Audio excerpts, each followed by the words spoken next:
चाहिए, मैला आंचल।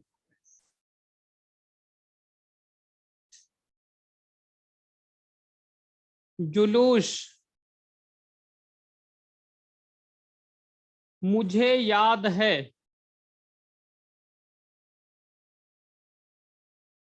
मुझे याद है। हो गया।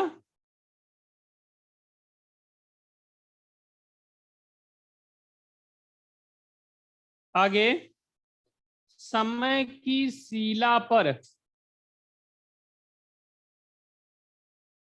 समय की शिला पर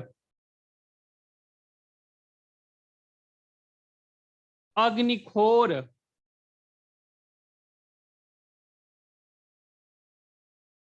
कितने चाहे।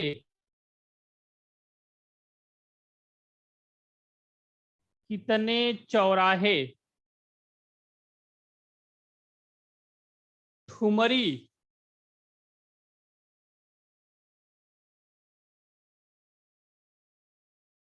उत्तर नेहरू चरितम।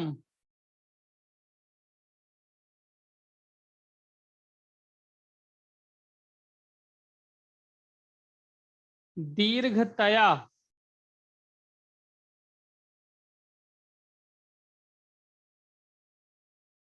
अगले लेखक का नाम लिखेगा कमलेश्वर।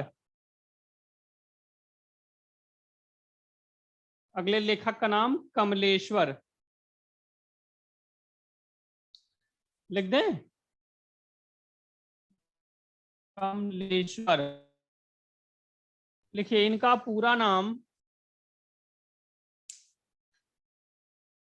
इनका पूरा नाम नीरज सक्सेना था।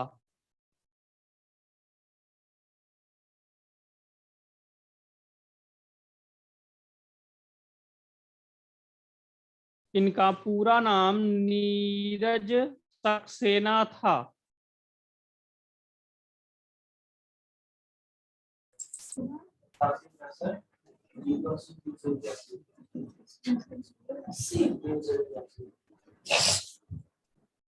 कॉल करता क्या नंबर बताइएगा।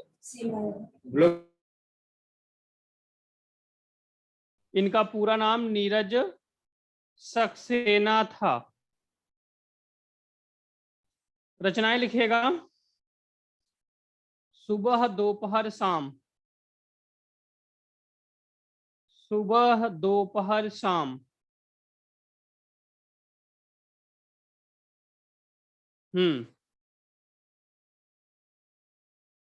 एक ही रचना है, सुबह दोपहर शाम, तीनों रचना एक ही है। काली आंधी। तीसरा आदमी।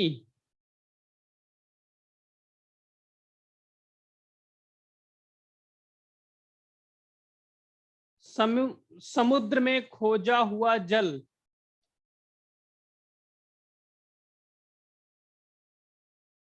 समुद्र में खोजा हुआ जल। हो गया। राजा निर्बंसिया, इंपोर्टेंट रचना है इनकी, राजा निर्बंसिया।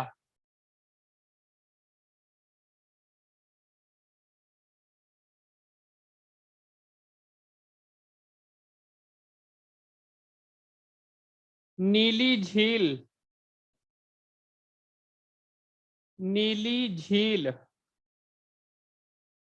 हो गया। मांस का दरिया, ये भी इंपॉर्टेंट है, मांस का दरिया।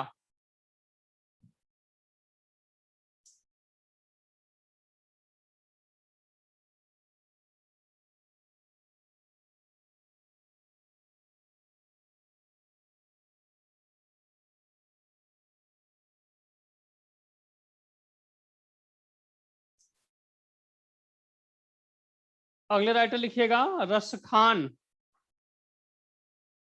रस खान।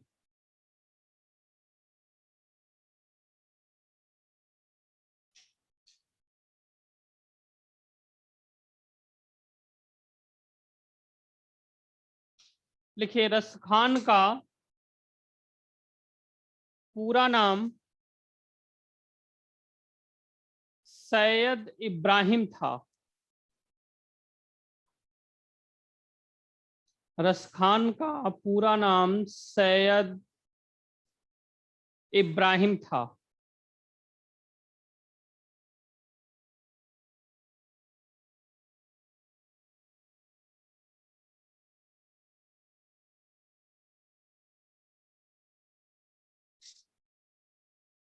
लिखिए रचनाएं। सुजान रसखान,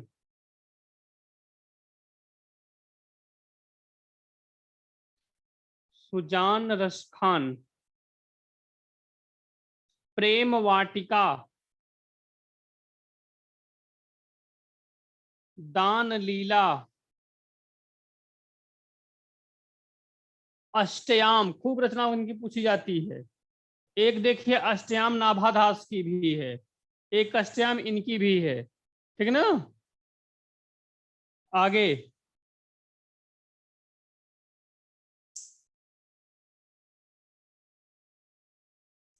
प्रेम वाटिका,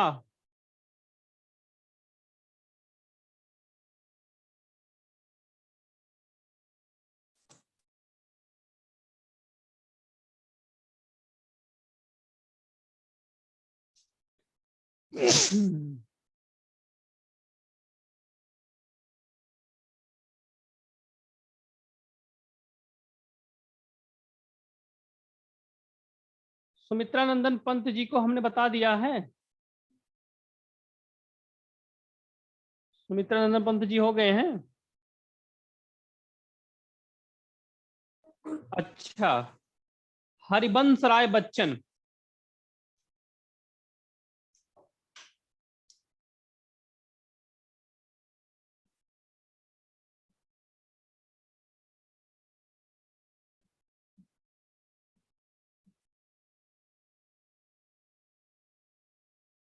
हरिवंश राय बच्चन।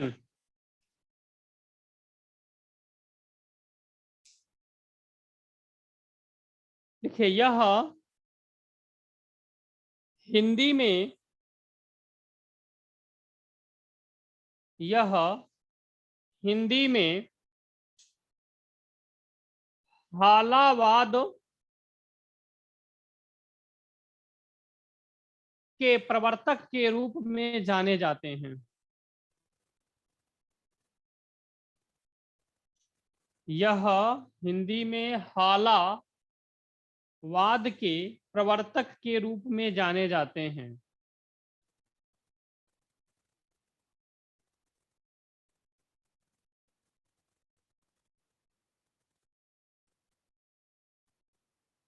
चलिए थोड़ा सा इनके बारे में जान लेते हैं, क्योंकि हिंदी साहित्य के महत्वपूर्ण लेखक हैं ये। देखिए इनका मूल जो है गृह जनपद था प्रतापगढ़। कहाँ था? प्रतापगढ़। लेकिन कुछ दिनों के बाद यह चले गए लोग प्रयागराज इलाहाबाद, ठीक ना। प्रयागराज में रहने लगे।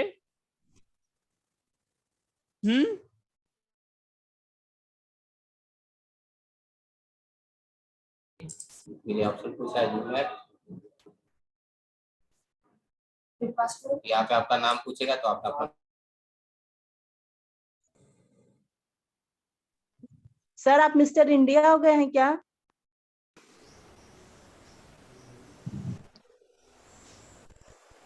क्या क्या हो रहा है? सर आवाज आवाज नहीं आ रही है। तो सर गायब है तो वाइस कहाँ से आएगी? सबका म्यूट है। अंडरग्राउंड हो जा रहे हैं सर।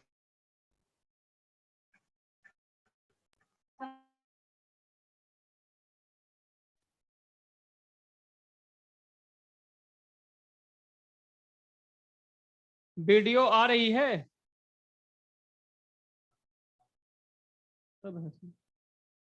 आवाज वीडियो आ रही है? ठीक है। चलिए देखिए, बता रहे थे हरिवंश राय बच्चन जी को, यह हालावाद के प्रवर्तक हैं। किसके? प्रश्न आएगा, हालावाद के प्रवर्तक। अब बात आती है हाला माने क्या होता है। तो हाला का मतलब होता है शराब। क्या होता है? शराब। ठीक ना। और जब यह इलाहाबाद में रहने लगे तो इनकी पहली पत्नी की मृत्यु होने के बाद इनका विवाह तेजी बच्चन से दूसरा इनका विवाह हुआ। किससे? तेजी बच्चन। आवाज नहीं आ रही क्या हमारी?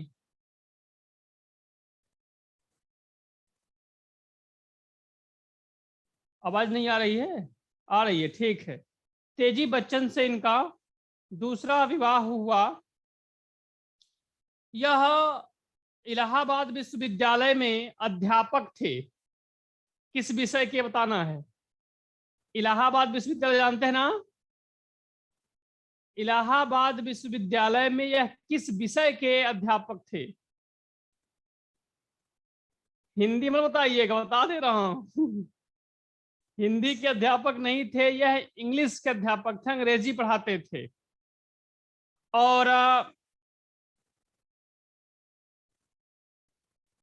और वहीं जो है इन्होंने एक रचना लिखा था, निशा निमंत्रण। कौन सी रचना?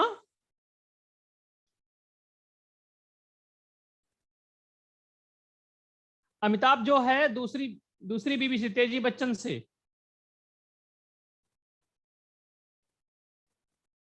तो निशा निमंत्रण जब इन्होंने लिखा तो देखिए ये हरिवंश राय बच्चन जो है अवधी के क्षेत्र में, इलाहाबाद, प्रयागराज, उसी का दूसरा नाम प्रयागराज है, प्रतापगढ़, सुल्तानपुर, फैजाबाद, गोंडा, बलरामपुर, बहराइच, श्रावस्ती, अंबेडकर नगर, रायबरेली, अमेठी, ये सब जो क्षेत्र किसके हैं? अवधी के। तो निशा निमंत्रण लिखने के बाद यह जो बच्चन टाइटल लगाते हैं, इसी रचना के बाद अवधी भाषी क्षेत्रों ने इन्हें बच्चन कहा। यह प्रसिद्ध अवधी का प्रसिद्ध शब्द है बच्चन। उन लोगों ने इनको क्या कहा? बच्चन। तभी से इन्होंने हरिवंश राय बच्चन लिखना शुरू कर दिया। ठीक ना। यह मूल रूप से कायस्थ थे। कायस्थ क्या थे? कायस्थ श्रीवास्तव थे, लाला।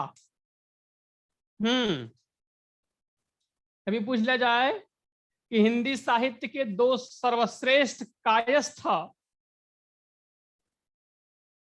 लेखकों का नाम बताइए, तो पहले हो जाएंगे मुंशी प्रेमचंद, वो भी कायस्थ थे, और दूसरे हैं हरिवंश राय बच्चन। ये प्रसिद्ध की बात हो रही है। देखिए इनकी प्रसिद्धि का आधार रहा मधुशाला। कौन सी रचना? मधुशाला, जिसमें शराब और शराबियों के बारे में बताया गया कि मंदिर मस्जिद भेद कराती, मेल कराती मधुशाला।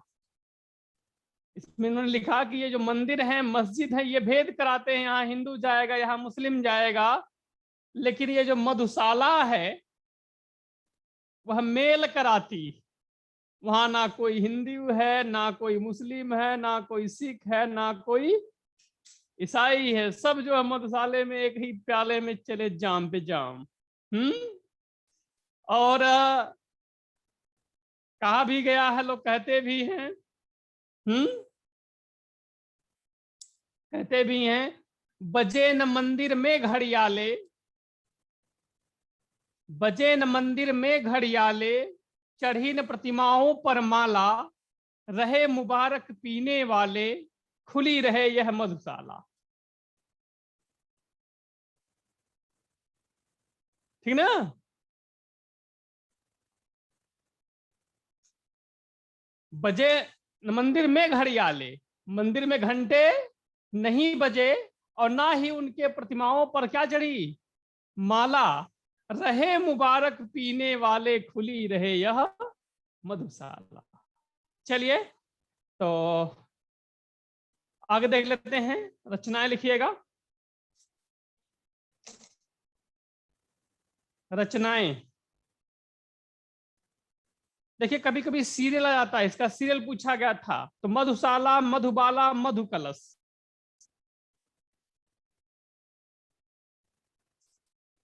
नहीं, ये हरिवंश राय बच्चन जो है पीते नहीं थे, शराब नहीं पीते थे।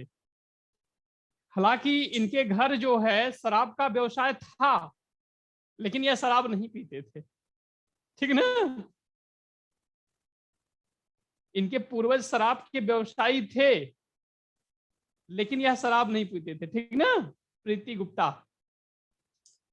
तो इनका सभी सीरियल आता है, मधुशाला, मधुबाला, मधुकलश। तीनों ये भी शायद टेट में पूछा गया था। ये मधुशाला, मधुबाला, मधुकलश हो गया। एकांत संगीत,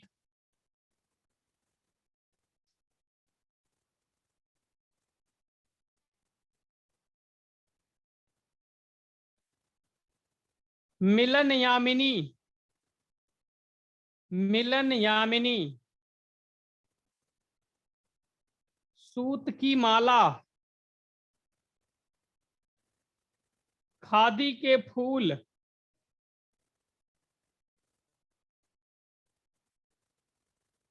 आरती और अंगारे,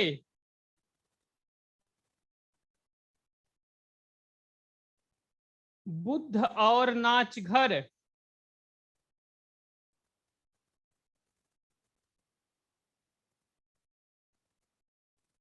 बुद्ध और नाच घर,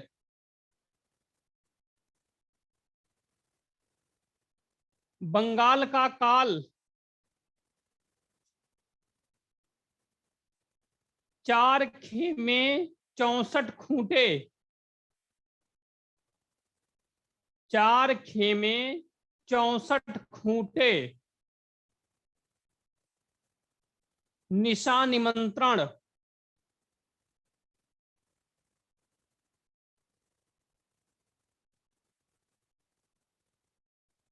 हो गया है। नई लाइन से लिखिएगा, नई लाइन से लिखिएगा। इनकी आत्मकथा, इनकी, इनका माने इनकी, बच्चन जी की, इनकी आत्मकथा 4 खंडों में, 4 खंडों में प्रकाशित हुई है।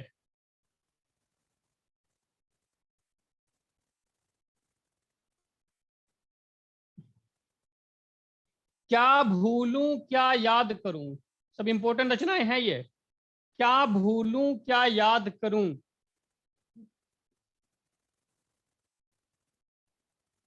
क्या भूलूं क्या याद करूं। जहां क्या भूलूं क्या याद करूं लिखे हैं, वहीं आगे लिख लीजिएगा 1969। कब लिखी गई थी यह, 1969 ईस्वी में।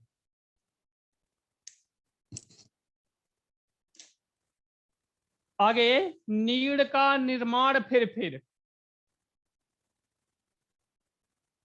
नीड़ का निर्माण फिर 1970। नीड़ का निर्माण फिर 1970।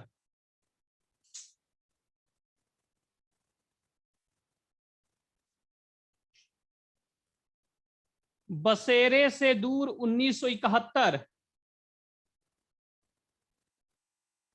बसेरे से दूर 1971।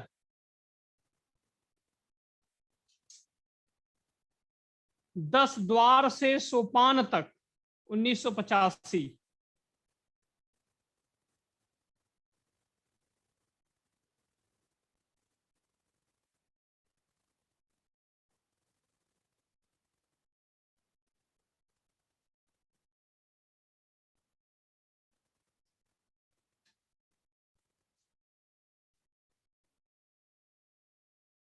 हो गया।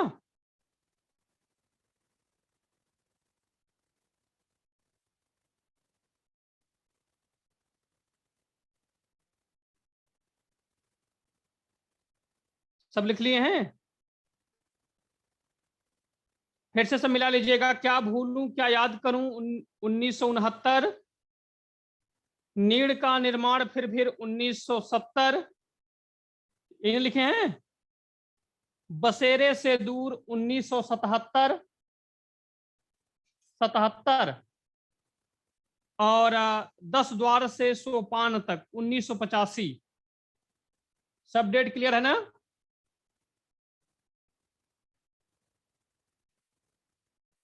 उन्नीस सौ 69, 70, 77, 85।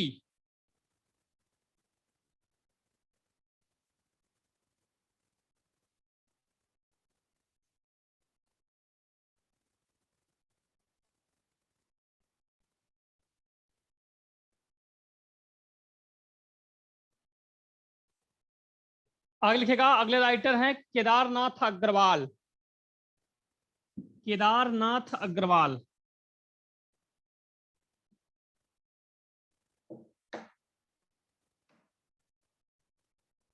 इनकी रचना लिख लीजिएगा। फूल नहीं रंग बोलते हैं।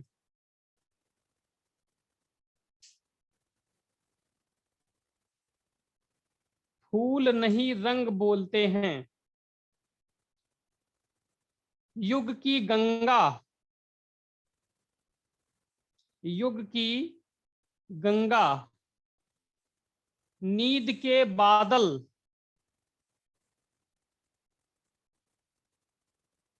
आग का आईना, समय समय पर,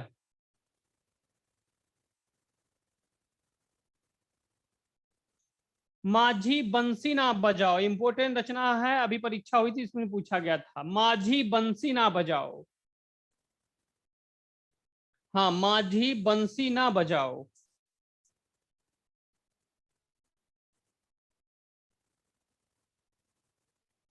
कहे केदार खरी खरी, कहे केदार खरी खरी,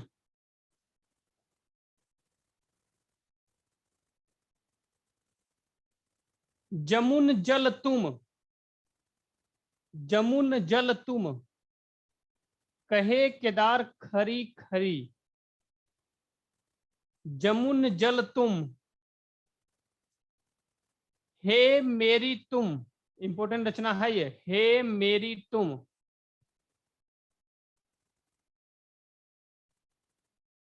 पंख और पतवार, इंपोर्टेंट रचना है ये, पंख और पतवार।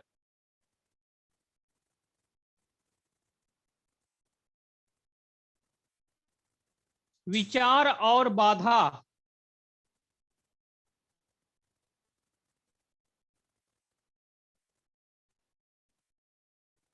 अगला लेटर लिखिएगा भूषण।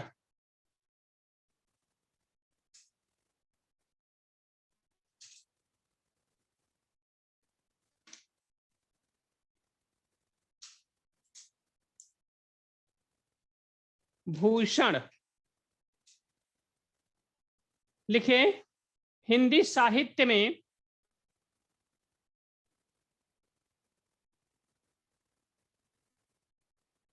हिंदी साहित्य में वीर रस के, वीर रस के काव्यों के,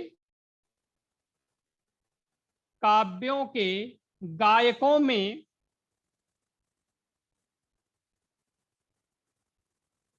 इनका नाम,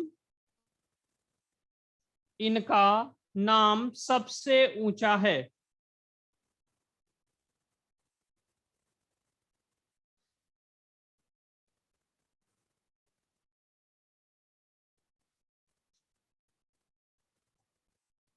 हो गया। लिखिए चित्रकूट के राजा, चित्रकूट के राजा रुद्र शाह सोलंकी ने, चित्रकूट के राजा रुद्रशाह सोलंकी ने इन्हें भूषण की उपाधि दी थी।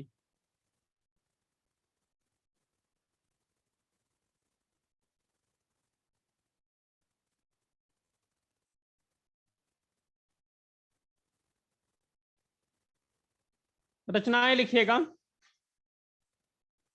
शिवा बावनी, शिवा बावनी, शिवराज भूषण,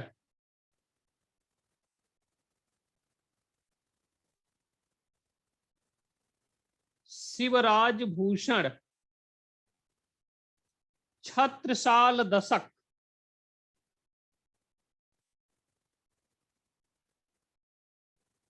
भूषण उल्लास,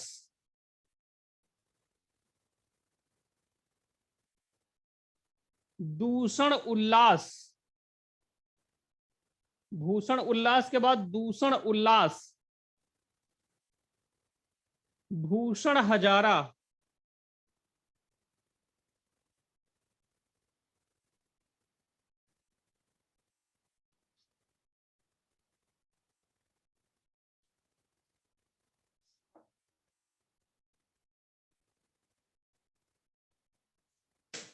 चलिए अगले लेखक का नाम है भारतेंदु हरिश्चंद्र। लिखाए थे? नहीं लिखा है। भारतेंदु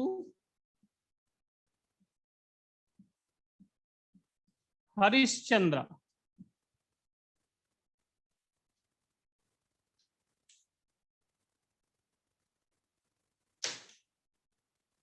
भारतेंदु हरिश्चंद्र।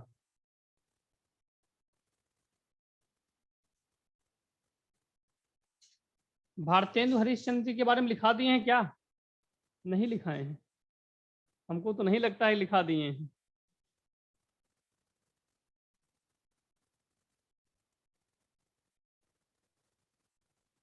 देखिए भारतेंदु हरिश्चंद्र, इनके बारे में जान लीजिएगा। सबसे पहले यह जानना है कि इन्हीं के नाम पर एक युग का नाम पड़ा, वह युग है भारतेंदु युग। कौन सा? भारतेंदु युग।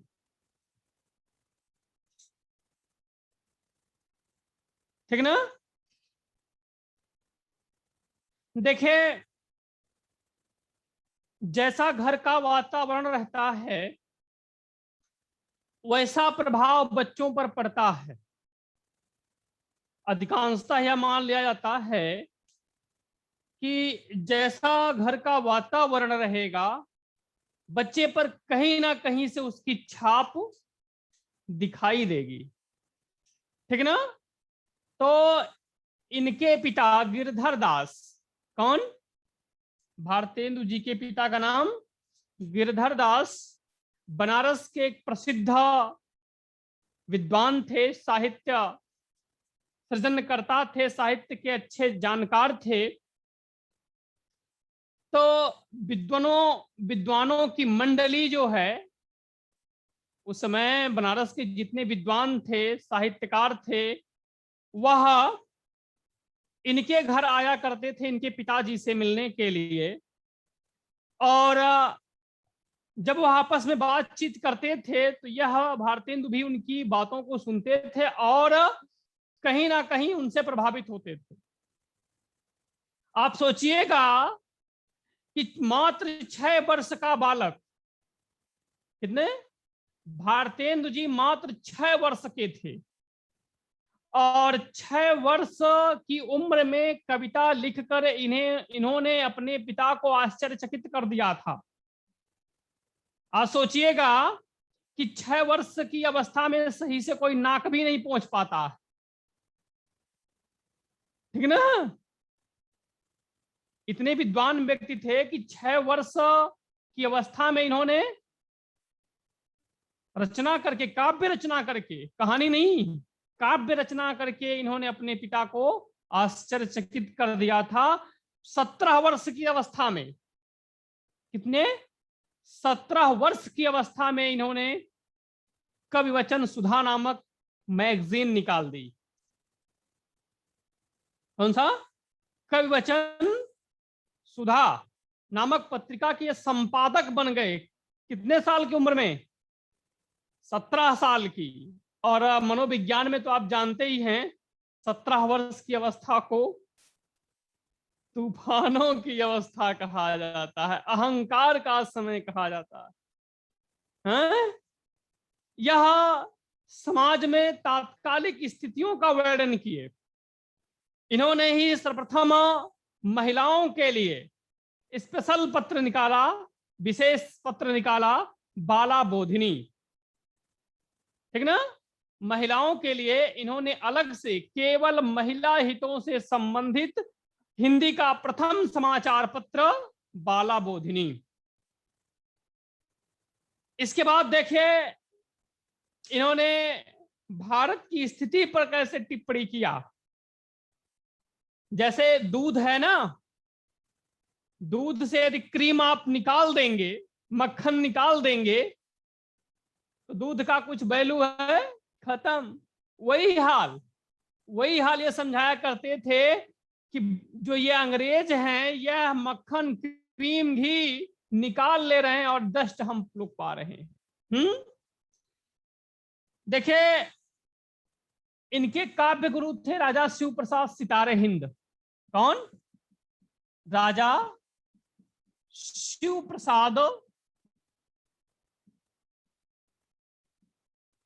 सितारे हिंद। भारतेंदु जी के गुरु कौन?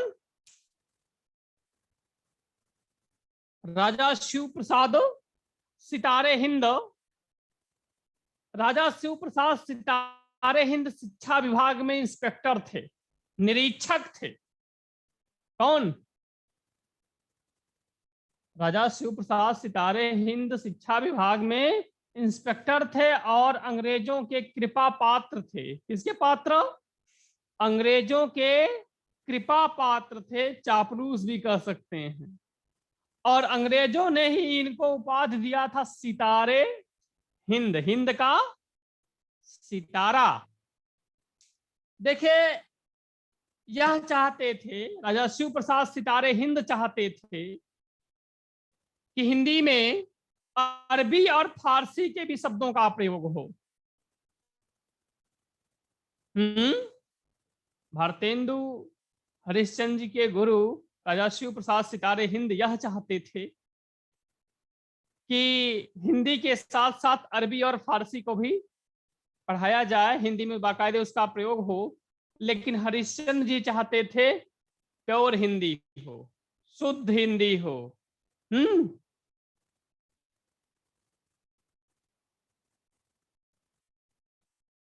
ठीक ना।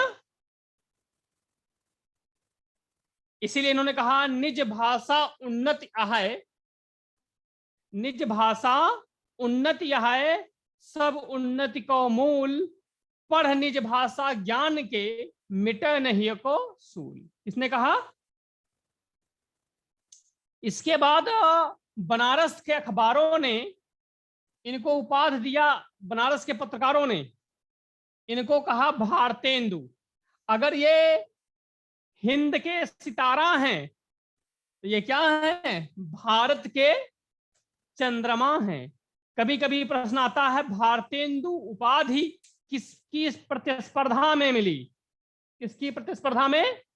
राजा शिव प्रसाद सितारे हिंद की प्रतिस्पर्धा में। ठीक ना। देखिए इन्होंने एक समाज जो है तदीय समाज, भारतेंदु जी ने तदीय समाज की स्थापना भी की थी। ठीक ना। प्रश्न कभी कभी आता है तदीय समाज के संस्थापक तो कौन? भारतेंदु हरिश्चंद्र। एक रचना इनकी आप पढ़े होंगे, अंधेर नगरी, पढ़े होंगे। अंधेर नगरी, चौपट राजा, टके शेर भाजी, टके शेर खाजा, पढ़े है ना? कितनी इंपॉर्टेंट रचना है, कितनी जो रोचक है।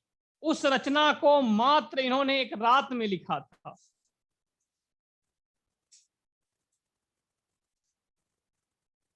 ठीक ना?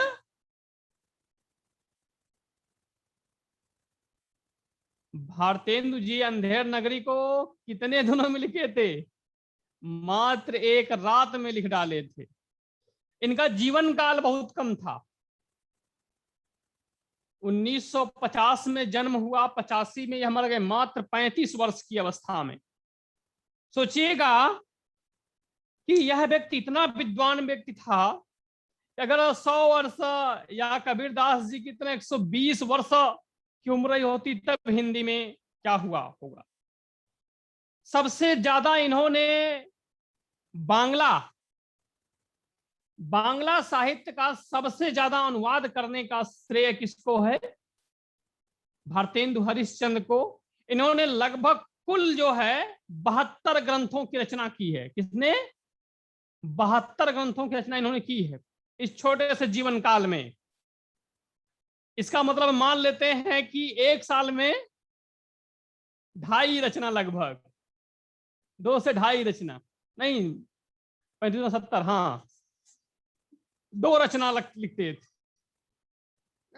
चलिए लिखिए इनके बारे में। भारतेंदु हरिश्चंद्र लिखिए, यह कवि होने के साथ साथ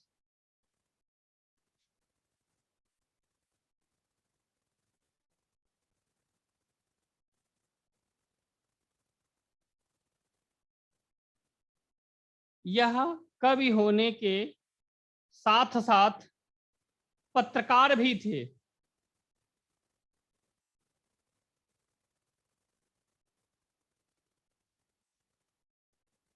इन्होंने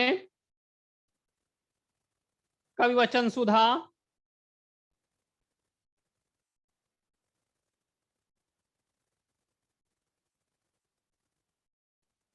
इन्होंने कवि वचन सुधा,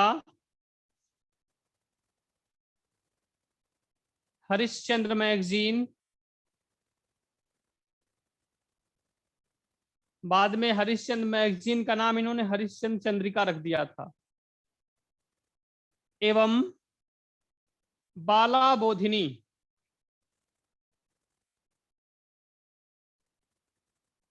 बाला बोधिनी समाचार पत्रों का संपादन भी किया।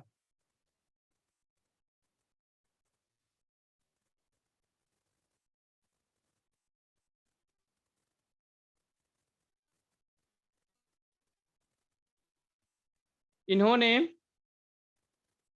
बनारस में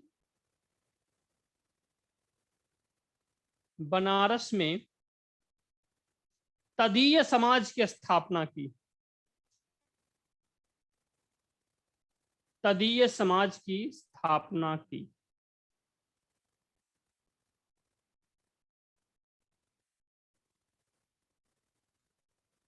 रचनाएं लिखिएगा।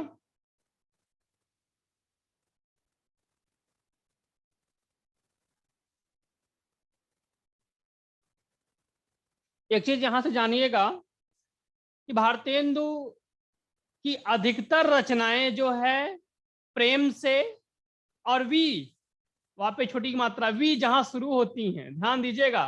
अगर उस समय दिमाग काम ना करे तो कुछ ट्रिक बनाते रहिएगा कि इनकी रचनाएं अधिकतर प्रेम शब्दों से शुरू होती हैं या फिर विजय वाले शब्द से होती हैं।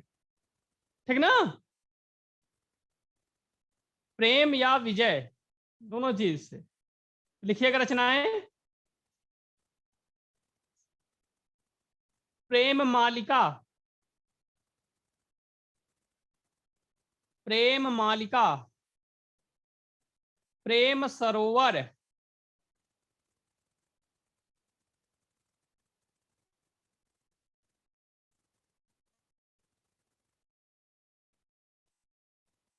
प्रेम फुलवारी,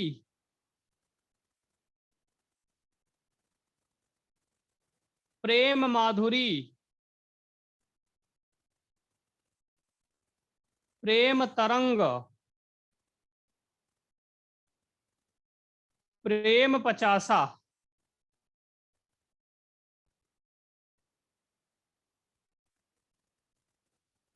वर्षा विनोद,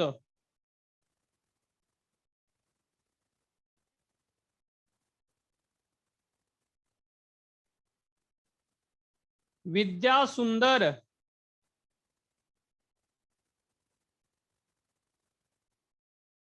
पाखंड विखंडन,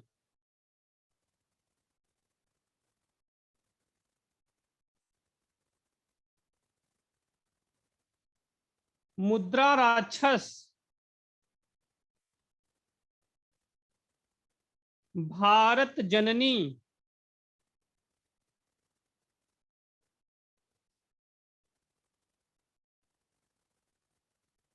कर्पूर मंजरी,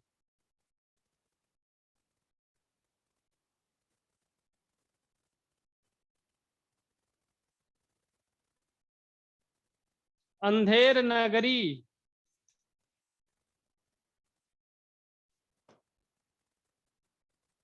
वैदिकी हिंसा हिंसा ना भवत, इंपोर्टेंट रचना है।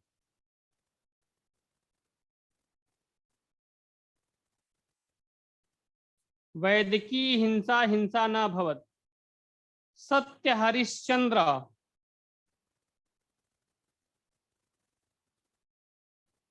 विषस्य विस्मौषधम, विषस्य, वैदिकी हिंसा हिंसा ना भवति, विषस्य विस्मौषधम, श्री चंद्रावली, श्री चंद्रावली, भारत दुर्दशा, नील देवी, सती प्रताप, प्रेम योगिनी,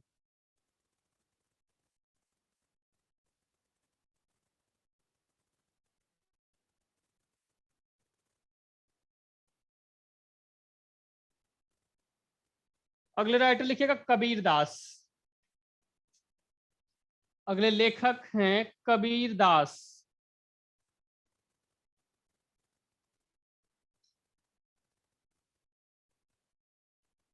देखिए बार बार भारत भारत शब्द आया है, तो सुपरटेड में एक प्रश्न यहां से आया था, भारत माता का मंदिर कहाँ है? भारत माता का मंदिर कहाँ है? तो भारतेंदु जी कहाँ के रहने वाले थे? भारतेंदु जी कहाँ के रहने वाले थे? बनारस के, ठीक ना? तो भारत माता का मंदिर भी कहाँ है? बनारस में। जानते हैं? ना ना, मध्य प्रदेश में नहीं, बनारस में। प्रश्न 68,500 में पूछा जा चुका है ये, ठीक ना? यह प्रश्न 68,500 में यह प्रश्न पूछा गया कि भारत माता का मंदिर कहाँ है? उत्तर होगा बनारस, ठीक ना? और उसमें कोई मंदिर, कोई प्रतिमा नहीं है, भारत का मैप बना है। पृथ्वी पर, धरातल पर, जो फर्श पर भारत माँ का, भारत का जो नक्शा बना है, उसी नक्शे की पूजा होती है, ठीक ना? चलिए कबीर जी को पढ़ते हैं। कबीर,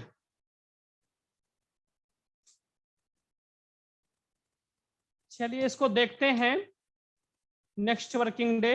आज के लिए इतना ही।